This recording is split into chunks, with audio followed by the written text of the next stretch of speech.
Good morning, Upper East. I'm Ashley. It is a beautiful spring morning and I'm here on Q&A News to give you the depressing updates on the high cost of the Civil War. We will be going into more detail on military technologies, nurses and doctors, and the horrors of Andersonville. Let's begin by having an expert give you further details on the bloody topic. Yes, thank you, Ashley. At 4:30 a.m., Confederates under General Pierre Beauregard open-fired 50 cannons upon Fort Sumter in Charleston, South Carolina. So the Civil War begins. This long, bloody war needed to be funded, and this took a toll on the people and how the war played out. There are only three ways to finance a great war. A government can tax, it can borrow, and it can print. Both the federal and Confederate governments did all three, but the particular mix of each turned out to be fundamentally important to the outcome of the war, which has been happening since April 12, 1861 till now, May 9, 1865. Thank you, Quinn. Let's take some questions from people who have blindly been paying their dues and need to know more about this ongoing situation. Let's take our first call. Hi, you are speaking to Ashley. What is your question? Hi, can you list some of the military technologies that were advanced and took our money from us? Yes, there are many. For starters, there are telegraph wires occupied by the militia, railroads, ambulance corps running by soldiers unfit to fight, warships for battling, naval mines, and torpedoes for destruction, and many more. But those are only a few of some of the major ones that did the most damage.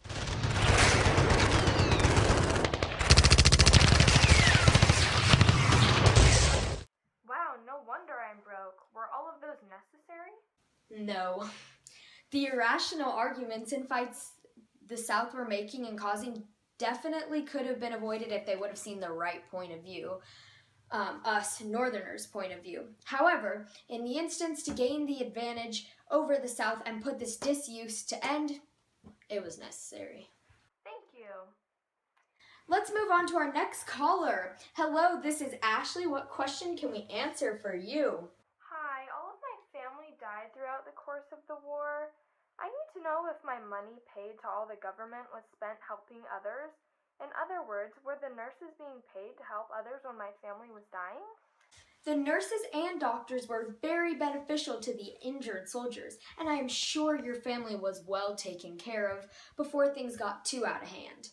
Much money was out towards very renowned nurses such as Clara Barton, Dorothea Dix, and Louisa May Alcott. These three women all worked hard to save as many soldiers as possible and fight to have the right to do so. It's very comforting to know that others were being saved.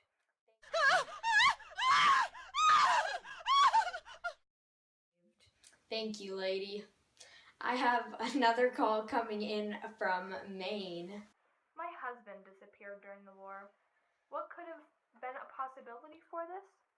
Commonly known as the Horror of Andersonville, this Confederate military prison held more prisoners than at any given time than any other prison. So this accounted for most of your lost loved ones.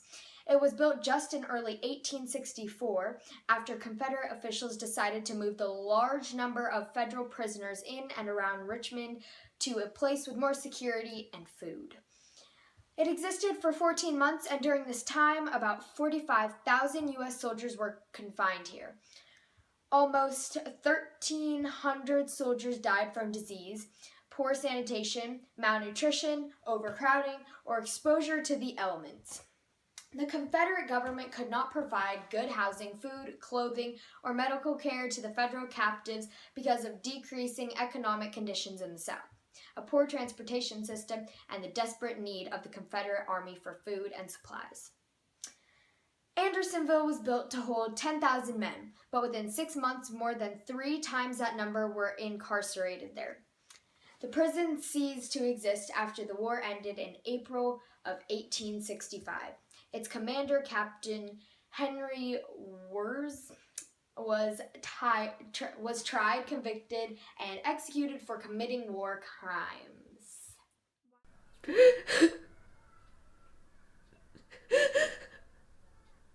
Oh, thank you. We will take one more call to wrap up this session. Hi, I was just wondering overall why we had to pay so much money for this particular war. A combination of paying the federal and Confederate government made it extremely expensive. Even with all of this money being paid, the country is still in debt. The resources put into the war didn't help much at all. You ain't got no dollar. I understand. Well, that's it today on Q&A News. As a final wrap-up, 260,000 incredible soldiers died, 476,000 were wounded, and 400,000 were missing or captured. This was a devastating, expensive, and surprisingly bloody war with high costs, newfound doctors and nurses, new military technology, and just to top it off, the tragic horrors of Andersonville. We honor all those Union soldiers lost. Thank you for listening. Have a good day.